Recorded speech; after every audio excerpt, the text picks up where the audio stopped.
Friends, Bigg Boss season 8ஓட contestants நிறைய பேர் வந்து சோசியல் மீடியால உலா வந்தாலும் இப்ப 3 பேர் வந்து பயங்கரமா அடிபடுது. கிட்டத்தட்ட அவங்க கன்ஃபார்மா வீட்டுக்குள்ள வந்து வரப்போறாங்க அப்படிங்கிற மாதிரி வேற சொல்லிக்கிட்டு இருக்காங்க. அவங்க வருவாங்களா வரமாட்டாங்களாங்கிறது அப்புறம் பார்ப்போம். ஆனா ஒருவேளை வந்தா அவங்க எப்படி நடந்துக்குவாங்க, அவங்க பண்ற சவால்கள் எல்லாம் என்ன அப்படிங்கறத இந்த வீடியோல பார்க்க போறோம். அதுல முதல்ல பாத்தீங்க அப்படின்னா பார்த்திபன் அவர்கள் பயங்கரமானவராச்சே, அவர்ல கொஞ்சம் ஜாக்கிரதையா இருங்கப்பா. அவர்கிட்ட வந்து நீங்க பிக் பாஸ் வீட்டுக்குள்ள வந்தீங்கன்னா நீங்க எப்படி செயல்படுவீங்க அப்படின்னு கேட்டதுக்கு, பிக் பாஸ் பட் நிச்சயமாக நான் பண்ணும்போது அது ஏதாவது ஒரு புதுமையை பண்ணணும்னு ஆசைப்படுவேன்.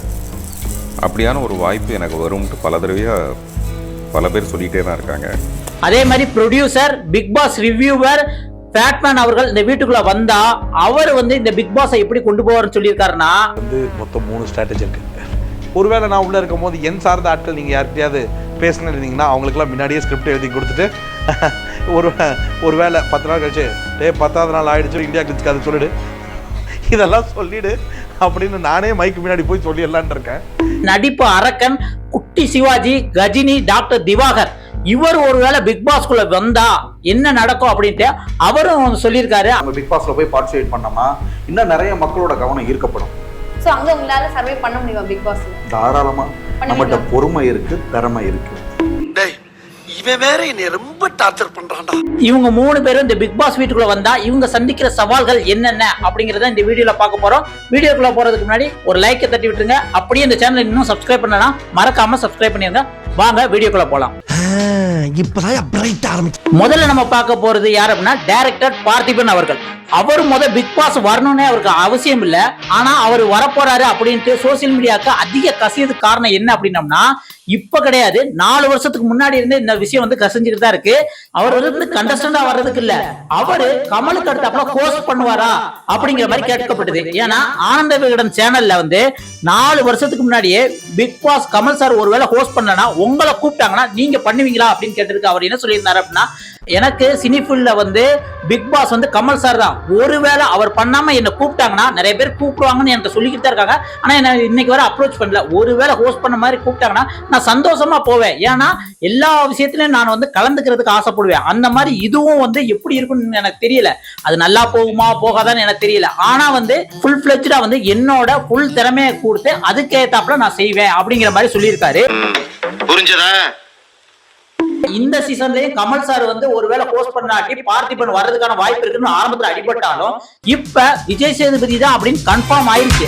அதுக்கப்புறமும் வந்து பார்த்திபனை ஹோஸ்டா பேசுறதுக்கு எந்த அர்த்தம் இல்ல. அதனால இப்ப ஒருவேளை அவர் கண்டஸ்டன்ஸா கூப்பிடுவோம் அப்படின்ட்டு விஜய் டிவி வந்து அப்ரோச் பண்ணிருக்கிறதா வந்து சில நியூஸ் வந்து பரவிக்கிட்டு இருக்கு.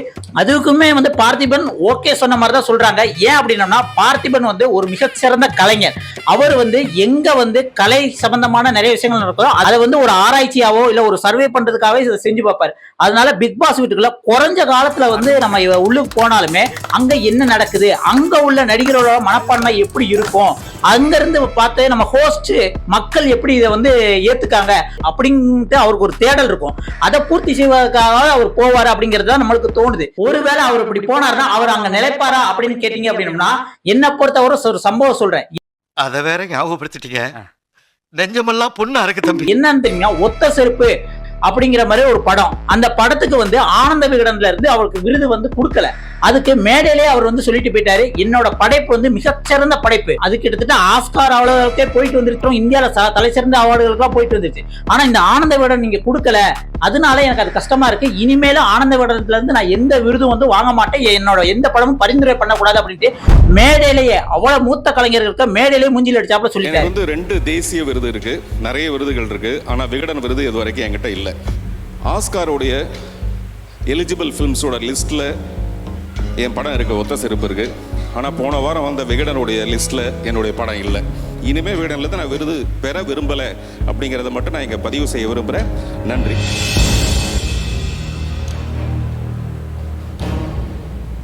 அப்படி இருக்க பார்த்திபன் ஒருவேளை பிக் பாஸ் வீட்டுக்குள்ள வந்தாரு அப்படின்னு வச்சுக்கோங்க, ஒருவேளை விஜய் டிவியோ இல்ல விஜய் சேதுபதியோ இவர் மேல ஏதாவது தப்பா ப்ரொஜெக்ட் பண்ணாலோ இல்ல இவரோட ஈகோவை டச் பண்ணாலோ அங்க வந்து பார்த்திபன் வந்து கொந்தளிச்சிருவாரு. அதனால பார்த்திபன் வந்தா எந்த அளவுக்கு என்டர்டைன்மெண்ட் இருக்கோ அந்த அளவுக்கு வந்து விஜய் டிவிக்கு ரிஸ்க்கும் இருக்கு அப்படிங்கிற மாதிரி தான் நம்மளுக்கு சொல்ல தோணுது. அதுக்கப்புறம் இவர் வந்தா பிக் பாஸ் வியூவர்ஸ் வந்து ரொம்ப எரிச்சல் போடுவாங்க. அது என்னங்கறத நான் கடைசி சொல்றேன், 3 பேருக்கு சேர்த்தே நான் சொல்றேன்.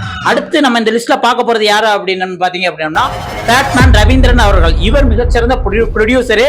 பிக் பாஸ் ரிவ்யூ பண்றதுல இவர் அடிச்சுக்கிறது முன்னூத்தம் பிறந்துதான் வரணும். அந்த அளவுக்கு ரிவ்யூ பண்ணுவாரு. சின்ன சின்ன நுணுக்கங்கள் எல்லாம் வந்து வேற லெவல்ல பண்ணுவாரு. லாஸ்ட் சீசன் தான் கொஞ்சம் குளறுபடி பண்ணிட்டாரு. ஃபர்ஸ்ட் அர்ச்சனா சொன்னாரு, அதுக்கப்புறம் தினேஷ் சொன்னாரு, என்ன சொன்னாருங்க புரியல. ஆனா இவர் பிக் பாஸ் வீட்டுக்குள்ள வருவாரா அப்படின்னு கேட்டீங்கன்னா ஒருவேளை விஜய் டிவி இவருக்கு சான்ஸ் கொடுத்தோம்னா இவர் வந்து ஃபுல் ஃபிளெஜ்டா வருவாரு அப்படிங்கிற மாதிரி தான் நம்மளுக்கு தோணுது. ரெண்டாவது எனக்கு மட்டும் தோணுது, நிறைய பேட்டிகளையும் சொல்லியிருக்காரு. என்ன சொல்லியிருக்காங்கன்னா எனக்கு ஒரு சான்ஸ் கொடுத்தாங்கன்னா கண்டிப்பா நான் பல ஸ்ட்ராட்டஜியோட உள்ள 10வது நாளே வந்து சோசியல் மீடியால என் பேரை பேசுற அளவுக்கு நான் வச்சு போடுவேன் அப்படின்ட்டு வந்து இப்ப சொல்ல. இவரும் வந்து ஒரு சீசன் 3, 4 அந்த டயத்திலேயே வந்து சொல்லியிருக்காரு. இப்ப போன சீசனை ஒட்டி மகாலட்சுமி வந்து அவங்க ஒய்ஃப் மகாலட்சுமியே சொல்லியிருக்காங்க இவர் கண்டிப்பா வந்து பிக் பாஸ் வந்து ரொம்ப லைக் பண்றாரு, இவருக்கு ஒரு சான்ஸ் கிடைச்சனா கண்டிப்பா இவர் உள்ள போவாரு அப்படிங்கிற மாதிரி சொல்லியிருக்காங்க. கொடுத்தாங்கன்னா ஒருத்தங்க கூப்பிட்டு கொடுக்குறாங்க, they have valued me an opportunity, I need to respect them and people don't know what is the real value of this. Ravindran அவர்கள் உள்ளுக்கு வந்தா அவர் ஹெல்த் இஷ்யூக்கு அது வந்து சரிப்பட்டு வராது அப்படிங்கிறது எனக்கு தோணுது. இவரை வந்து பாடி ஷேம் பண்றதுக்காகவோ இதுக்காக நான் சொல்லல. அவர் ஏற்கனவே இந்த ஜெயிலுக்கு போயிட்டு வந்த டயத்துல அவரே சொல்லியிருக்காரு, ஒரு இடத்துல என்ன உட்காந்து தூக்கி விடுறதுக்கு வந்து கிட்டத்தட்ட 3 பேர் வேணும், கிட்டத்தட்ட நான் 240+ kg இருக்கிறேன், அதனால நான் ரொம்ப சிரமப்பட்டேன் அப்படிங்கிற மாதிரி வந்து சொல்லியிருக்காரு. அதனால அந்த பிக் பாஸ் என்டர்டைன்மெண்ட் பண்றதுல வந்து நிறைய வந்து எதிர்பார்ப்பாங்க. இவர் போய் ஒரே பேச்சு போட்டி இல்ல வந்து ஒரு வாதம் அப்படிங்கிற மாதிரி வந்து வச்சுக்கிட்டாருன்னா இவர் அடிச்சுக்கிற மற்ற கண்டஸ்டன்ஸ் எல்லாம் பக்கத்துல கூட வர மாட்டாங்க. ஏன் விஜய் சேதுபதியே இவர்கிட்ட வந்து கொஞ்சம் பேசுறதுக்கு பயப்படுவார் போஸ்டா. ஏன்னா இவருக்கு வந்து அவ்வளவு சீசன் கிட்டத்தட்ட இப்ப 7 சீசன் முடிஞ்சிருக்கா, 7 சீசன் கரைச்சு குடிச்சிட்டு இருக்காரு. ஒவ்வொரு விஷயத்தையும் மைண்ட்ல ஞாபகம் வச்சுக்கிட்டு அந்த மாதிரி உள்ள ஆள் தான் வந்து ரவீந்திரன் அவர்கள். கிட்டத்தட்ட பிக் பாஸ் கண்டஸ்டன்ஸ் உள்ளுக்கு போறதுக்கு முன்னாடி இவர்கிட்ட அட்வைஸ் கேட்டு தான் நிறைய கண்டஸ்டன்ஸ் வந்து உள்ளுக்கு போயிருக்காங்க. அந்த மாதிரி ஒருத்தரை வந்து உள்ளுக்கு விளையாட வச்சா கண்டிப்பா இந்த ஷோல வந்து மத்தவங்க எல்லாரும் கொஞ்சம் டம்மியா இருக்க மாதிரி தான் இருக்கும். இதனாலதான் சொல்றேன், ரவீந்தர் வந்தாருன்னா இந்த பாதிப்புகள்லாம் இருக்குன்னு தான் தோணுது. அடுத்து நம்ம லிஸ்ட பார்க்க போறது யாரு அப்படின்னம்னா திவாகர் அவர்கள். அதாவது இப்ப நடிப்பு அரக்கன், அதுக்கு குட்டி சிவாஜி, கஜினி திவாகர் இப்படி எல்லாம் சொல்லிட்டு இருக்காருல்ல. ஆக்சுவலா அவருக்கு நடிக்க தெரியாது. நம்ம ஜிபி முத்து கேட்டகரி மாதிரிதான், சும்மா வந்து ட்ரெண்டுக்காக வந்து எதோ பேசிக்கிட்டு இருக்காரு, எதோ பண்ணிக்கிட்டு இருக்காரு. என்ன நடிப்பு நடிக்கிறாங்க, இந்த நடிப்பெல்லாம் பார்க்க சகிக்காம தாண்டா சிவாஜி சீக்கிரமாவே கிளம்பிட்டாரு. பிசியோதெரபில வேற லெவல்ல வந்து இவர் வந்து அந்த ட்ரீட்மெண்ட் எல்லாம் பண்றாரு அப்படிங்கிற மாதிரி சொல்லியிருக்காங்க. நடிப்பு விஷயத்தை எடுத்துக்கிட்டோம் அப்படின்னா இவரோட கான்பிடன்ஸா வேற லெவல்ல நம்ம பாராட்டலாம். ஏன் அப்படின்னு சொல்றேன் அப்படின்னு பாத்தீங்கன்னா எத்தனை சேனல் ஓட்டினாலும் சரி அதுக்காகவே இவர் வந்து ஒவ்வொரு நாளும் வித்தியாசமா வந்து எதையாவது ஒண்ணு பண்ணி தன்னை ட்ரெண்ட்ல வச்சுக்கிறதுக்கு இவர் பல பாடுபட்டு இருக்காரு. அதை வெற்றிகரமா செஞ்சுக்கிட்டு இருக்காரு. சரி, இவர் பிக் பாஸ் வீட்டுக்குள்ள வந்தா எப்படி இருக்கும் அப்படின்னு கேட்டனா இவரும் சந்தோஷமா கண்டிப்பா நான் வருவேன், எனக்கு பேரும் புகழ் ரொம்ப முக்கியம், உள்ளுக்கு போனேன் அப்படின்னா நானும் வேற லெவல்ல செய்வேன் அப்படிங்கிற மாதிரி கான்பிடன்ஸா சொல்றாரு. நீங்களா யாருடா? எனக்கு என்னமோ வந்து இவர் போய் ஒரு 10 நாள்லயே வந்து ஓடி வந்துருவாருன்னு தோணுது. ஏன் அப்படின்னு சொல்றேன் அப்படின்னம்னா இந்த வைரல் ஆகுறதுங்கிறது வேற மேட்ரு. ஆனா உள்ளுக்கு பிக் பாஸ்ங்கிறது வந்து உள்ளுக்கு போனவன ஒரு விஷயம் செய்யும், அது வந்து தாக்கு பிடிக்க மாட்டாரு. ஏன்னா நம்ம ஜிபி முத்துவே நம்ம பார்த்துட்டோம், அவர் போய் ஒரு வாரம் கூட தாக்கு பிடிக்கல. அதுக்கப்புறம் நான் வீட்டுக்கு போறேன் சொல்லிட்டு வந்து அவர் மேல வச்சிருந்த நம்பிக்கையை இப்போ உடச்சு தள்ளிட்டேன். அது மாதிரிதான் இவரும் பண்ணுவாருன்னு தோணுது. வருஷத்துக்கு ஒரு கிரிக்கெட்ட சிக்கிறா சாமி. என்னதான் வந்து வெள்ளித்திரை சின்ன திரையில இருந்தவங்களோ அவங்களே வந்து பிக் பாஸ் வீட்டுக்குள்ள வந்தாங்கன்னா ரொம்ப கஷ்டப்படுறாங்க. இங்க குழாய திறந்தா தண்ணி வராது, ரத்தம் தான் வரும், ரத்த பூமி. இவர் இப்பதான் வந்து இந்த படமும் ஆக்ட் பண்ணது கிடையாது, ஆனா இருந்தாலும் எனக்கு ஆக்டிங் வரும் அப்படிங்கிற மாதிரி வந்து சும்மா அடிச்சு விட்டு ஓட்டிக்கிட்டு இருக்கிற டயத்தை இவர் பிக் பாஸ் வீட்டுக்குள்ள வந்தாருன்னா கண்டிப்பா சிரமப்படுவார். அதுல எந்த மாற்றுக்கத்தையே கிடையாதுன்னு தான் சொல்ல முடியும்.